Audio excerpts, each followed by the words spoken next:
I enjoyed finding my balance through finding like the center of myself and then balancing both arms and then both legs. So I enjoyed like seeing the parallels between the two different sides of the body. Cool. Let's see who's nodding. Tim, you're unmuted. So I like the talking about the horizontal strides because that's not a natural movement for a person. Whenever you are on one foot, you always want that hand to also be planted, just natural on skis. So when you're Nordic skiing, you have to fight that so you can get more power and more glide. Cool. Well, yeah. So the Nordic skiers, is Nordic open yet? Are you guys going to be getting that going? Or? I went Nordic skiing 2 days ago, actually. All right. Yeah, it was Great. very good. So there's going to be a good Nordic program. We're going to have snowshoeing as well. Is that right? And then downhill Alpine every day, pretty much. Great. And all right, Natasha, you hit the button. You're next. Sure, yeah. So I really enjoyed a couple different parts where we were, both of them while we were doing the same side of the hip and the shoulder, when we were doing that, just thinking about like some more aggressive turns that you might make on the hill as a skier might have some of this sort of motion to it.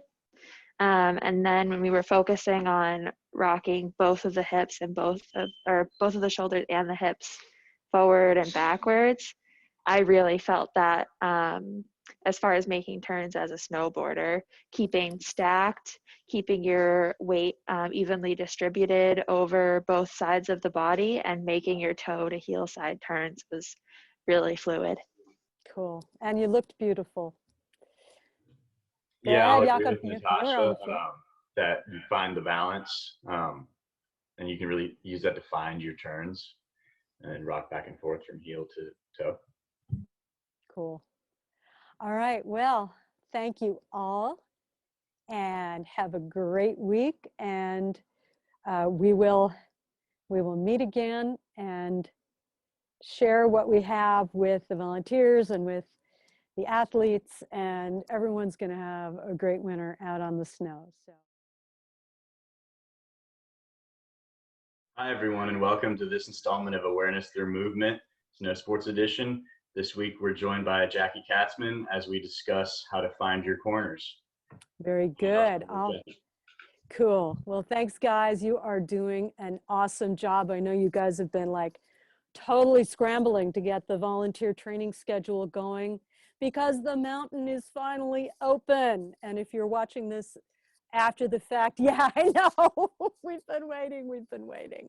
So in the last lesson, or one of the last lessons we did, we had this idea of having a ribbon on your chest and a ribbon in the back and using that to get nice and tall, or using that to imagine your connection to your snow buddy, whether it's your whether you're a volunteer working with an athlete or you're an athlete working with a volunteer. This week we're going to bring those ribbons and stick them on the corners. We're going to stick them on your shoulders. We're going to stick them on your hips. And we're going to use that to build some support from shoulder to hip, and the diagonals. And that's really important because the more you can keep your upper body up and loose and supported, the more control you have. And finally, a lesson that's really targeted to the cross-country skiers, this diagonal thing, you're going to find it in your skate, in your slide. So that's what it's about. We can do this one lying on the floor or sitting in the chair. I forgot to mention that. So I don't know, does anybody want to get down on the floor just for the fun of it today? Yeah, give me one. Good. So the advantage of doing it on the floor, if it's available to you, is that you're going to get a little more information about the connection of the shoulder blade and the hip. The advantage of doing it seated is you don't have to get down on the floor. And it's more real life application. So you'll be able to really start to think about that connection as it is in real time. So we'll let Jakob get a little bit set up. And for the rest of you, if you're seated, and if you're in a chair with wheels, remember, lock down. And see if you can get your foot rests in a position where they're right, your feet are pretty much below your knees. And you might need to come a little to the edge of your chair if that's available to you, because you want to have the ability to let your hips be free. And if you're further back on the chair, and you can try this, just slide a little bit further back if you're on the chair, you'll see that your thighs kind of get in the way of your hips being able to move. So there's an advantage to coming more forward on the edge of the chair. So we're going to begin. If you're lying on the floor, you put your hands behind your head. If you're seated, your elbows come out. And we're going to use the back of the hands to kind of lift the back of the head and then let the chin come down towards the chest a little bit. And what we're doing here is we're opening up the back. See if you can find that feeling right down through the neck into that kind of hard to get place between the shoulder blades. And then come up. And again, hands behind the head. And you lift and make that neck really long, so much that your chin comes to the chest. And let your shoulders drop if you're sitting. And see if you can find that place between the shoulder blades. And it's a nice little stretch. Good. And you can let that go. And now, if you're lying on the floor, you're going to press your, I'm mirroring you, you're going to press your right shoulder blade against the floor. If you're seated, you're going to let this shoulder drop and imagine, really put your attention on the triangle of your shoulder blade and then press that back. So you're focused on your shoulder blade and you're really thinking about the shoulder blade, and your shoulder it's not this, but you press that shoulder blade back and you find a little bit of twist in the front.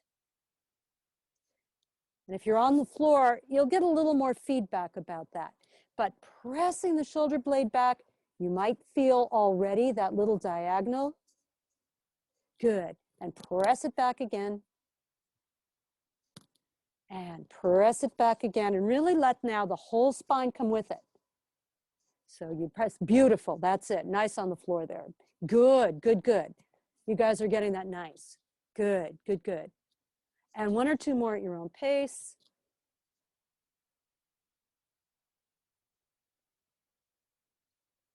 Good. Okay, and let that go for a second. And now we're going to do the left hip. So we've done some things in the past where we've pressed with the foot, pressed down with the foot to lift the hip. So let's do that now. Press down with the left foot, and that lifts the right hip, left hip. You can even put your hand under there to help feel it. And you really ground down into that other sit bone. Good, good, good.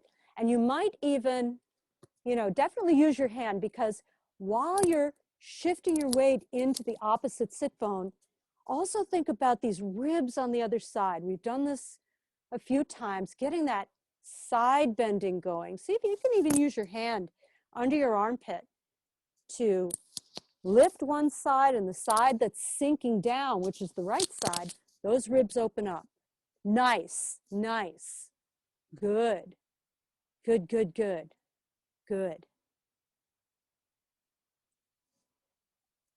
Nice. And keep your head facing downhill or straight across, and find that. And now we're going to connect the two. We're going to make a diagonal. So we're going to bring the right shoulder towards the left hip. So you press with the left hip And you let the right shoulder come forward now, and you kind of make this diagonal. Good. And you can actually let your right hand come across to the knee, and you lift that hip. So you've got a little bit of a twist. And then you can also do it by letting your hand come forward as if you were skating. Yeah, nice. Good. And feel that shifting of the weight. And now see if you can really get your shoulder over your hip. So you're not doing that, falling off to the side. You're not collapsing. You're shifting your weight. That's it. Nice. Yes. Nice, nice. Good. And you can even let your chin come a little towards the chest because it's not a sit-up. It's making the back really long. Nice. That's it. Beautiful. Okay, take a break. Let that go. So this is called a diagonal. And we've done this in the past. What we haven't done a lot of is the same side. Now, there's a technical term for that, homolateral, same side. I'll try to say same side, but if, you know, it's your vocabulary word for the day, homolateral. So now we're going to lift the right hip. So did we just do right? Yeah. So we're going to do right hip, right shoulder. So let's start by pressing with the foot to lift the right hip. Good. And it may be a little different on this side. And same thing, you can use your hand to slide your hand under the hip that's lifting. Nice, nice, good, good. And again, and start to feel the relationship of the hip and the shoulder. And see if you can get, even though you're bending, you can get these two kind of stacked up on top of each other. That's it. Nice. Nice. Great. You guys are really have learned a lot. I don't know if you've noticed it in yourselves, but you've all really, your side bending has all really gotten much more flexible. You're going to really feel that on the mountain. Okay, now we're going to bring the same sides together. So you lift the hip and you draw the shoulder together. And it's not a slump. It's not this. It's getting the back long and lining the hip and the shoulder up. So see if you can find that. Bless you. So it's the same side. Yes, and get that side bending. Perfect, perfect. Yeah, yeah, yeah, yeah. Nice, nice, nice. And now can you keep your head pointing downhill? Good. Nice. You're really getting great movement in your ribs, guys. This is a big change, and I hope that other people, when they're watching you do these lessons, will say, "Oh, I can do that. I can do that, and I think it's going to make a difference." Okay. So we've done the corners. We've done this side.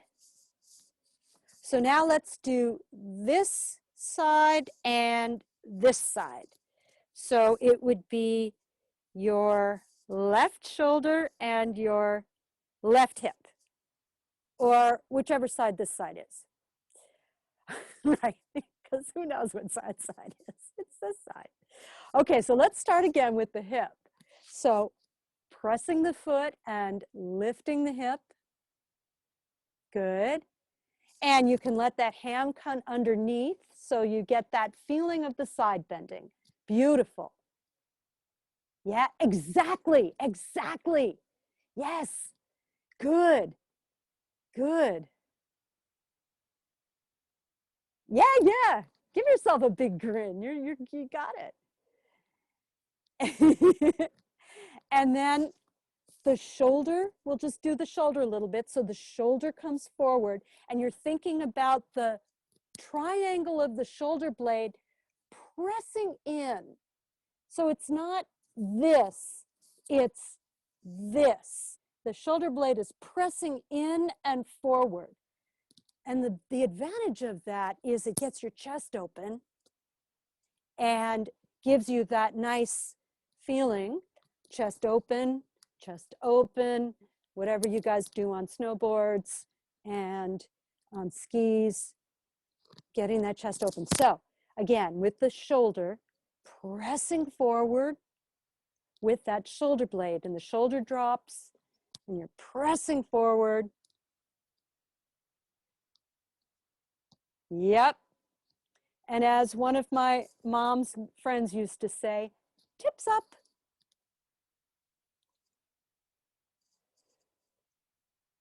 Good. And you can even help that arch in the back by maybe swinging your hand back a little bit. Good. And now we're going to bring shoulder and hip on the same side, kind of together. So the hip lifts and the shoulder comes forward and you get that side bend. So this is maybe a little different than, you know, rolling your shoulders forward, because that's really good for getting into a nice face plant. And I have done many. It's also really good for like crossing your tips and then doing a yard sale. So we don't want to do that. So again, same side. Nice, same side. And that's been a lot. And we have not taken a break. And safety guy is taking a break. And yes. He is modeling for us all that you do not want to overdo it. Take a break. It means you're going to have a whole fun day on the mountain instead of wiping out in the first half hour. So just take a break now and yeah, and breathe a little bit. And maybe now's a good time to think about breathing, because we haven't really put the breath in with these movements. And coordinating with the breath can be really helpful in also saving energy. I, for one, used to fight myself, and I still do, by breathing when it would be better to inhale when it's better to exhale. So maybe just for a minute, we're going to bring that chest forward and inhale, and then exhale as it comes back.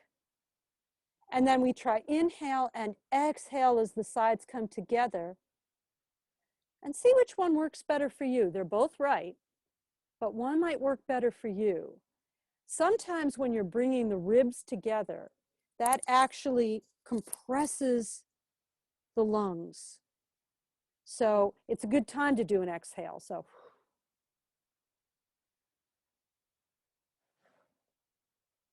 good. And take a minute now to feel your sit bones and see how you align your shoulders with your hips.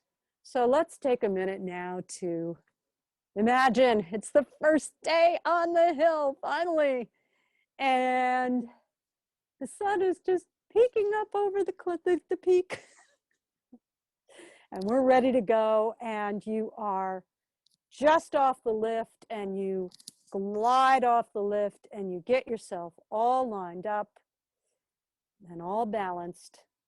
And if you're the cross-country skier, if you're a Nordic skier, you've got yourself all set up and you're in the track and you are ready to go.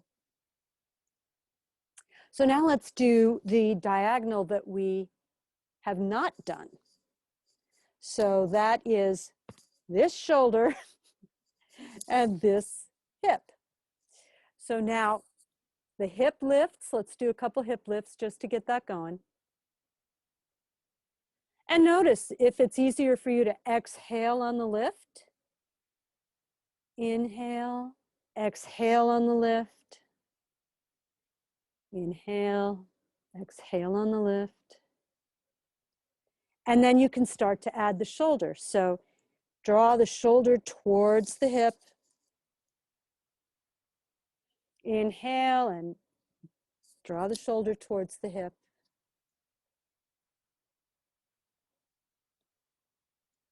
Maybe you swing that arm forward if you're thinking about cross country. Yeah. Yeah. And whatever you do on snowboards, you will tell me at the end because I see you snowboarding. So do your thing. Good. And do a few more on your own.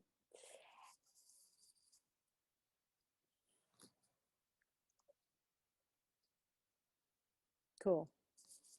Good. Yep. Great. And then you can take a rest. And if you're lying on the floor, let your legs go long. If you're sitting in your chair, if you want to sit back, that's cool. If you want to sit forward, that's cool. You want to put your hands on your lap, that's all good. And just take a moment now to think in your mind. Can you draw the line on the same side? So last one of the weeks we did this energetic force field down the center. Can you do that force field now on the side? So connecting the hip and the shoulder. And then connecting the hip and the shoulder. And something that might be interesting just to check is what's the difference, what's the space between here and here. And some of us might be very different. And that's okay. It's how we're built. But knowing it is really helpful because then you can work with it. And if you know that you're a little more compressed on this side, it means that you've got some opportunities now to get your weight out a little further so that you're balanced from side to side. Just something to think about. Okay, so now it's time to use your imagination. And what we're going to do is imagine that you're going to be drawing both shoulders forward and you're going to kind of rock back on the hips because that's what you'd be doing. Or you can kind of press with your feet. I guess you want to press with your feet and rock a little forward. When you're on the floor, it's a little easier because you can lift both hips. And while you're doing that, I want you to imagine this connection, the same side connections. So both sides come in and then you release. And both sides come in and you release. And you're really imagining how the hip supports the shoulder. And you imagine in your sport where that might be helpful. When you're skiing, you know, you're going down. When it's Nordic, you're on your glide, coming forward. Snowboarders, you'll have to let me know. And then take a rest.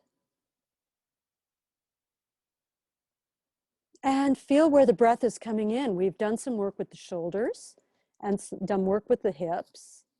We've done some things that make the back long. When the shoulder blades come together, the spine gets long. Yep, and you might find yourself sitting up a little straighter. You might find your belly's a little soft.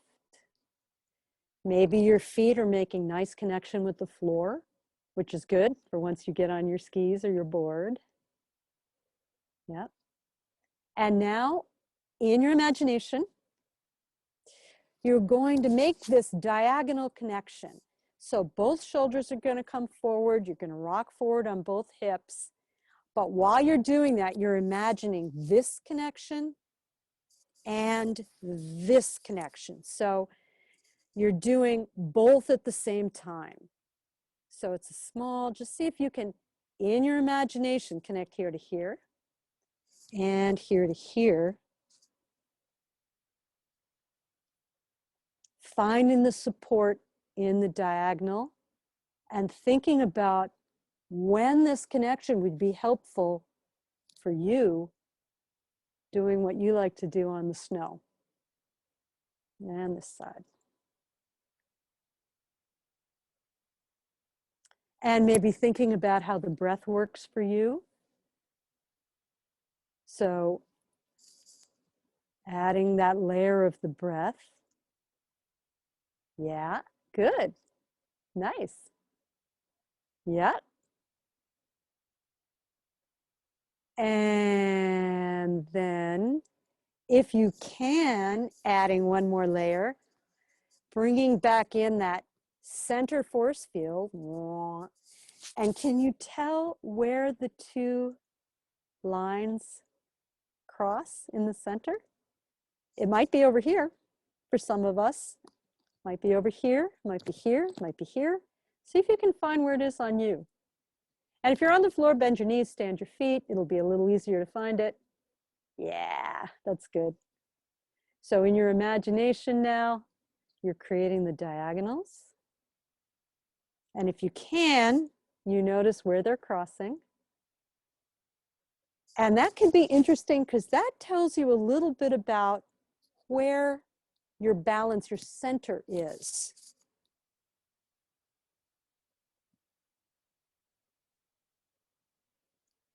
And now one more complicated, let that go, let that go. Let your brain go blank for a minute. And again, imagine you're on the mountain and your friends are here too. It's a sparkling day. And you are ready to go. Okay, now this is the last brain game. You're going to let your both hips come towards your both shoulders, and in your mind, you draw the line from hip to same shoulder, find that support. Then you add the diagonal in your mind. So see if you can find this matrix of support from the hip to the upper body. And see if you can keep your eyes on the horizon while you do that. So you can actually do this now physically. So you bring your shoulders towards the front and you bring your rock a little back. If you're on the floor, you lift the hips a little bit and you imagine this connection from shoulder to hip to shoulder to hip, and from shoulder to opposite hip to shoulder, opposite hip to shoulder, and you feel your torso very supported by the big bones in the hip. Yeah, good.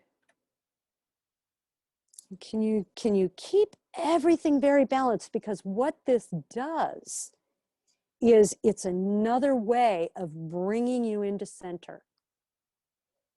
These two sides stabilize the sides, and the diagonals bring you into center. So this is a great trick that you can use when you're just messing around, when you're not going very fast, to just see if you can make these connections so that you've got your center really supported.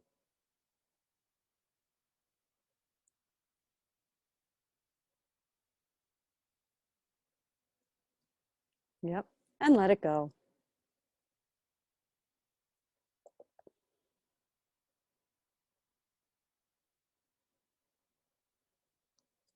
And we're just taking a little rest to let the nervous system process this information and let the new options kind of grab hold. And so just let's review while we're kind of resting a little bit. Some things that you could do, say on the lift, to, in your mind's eye, make these connections. And maybe you bring back that force field down the center and see if you can get these two sides to kind of magnetize in towards the center. And these are really nice ways to help you get your upper body aligned with your hips and your feet. Okay, so two last things. So the last thing, hands behind the head again.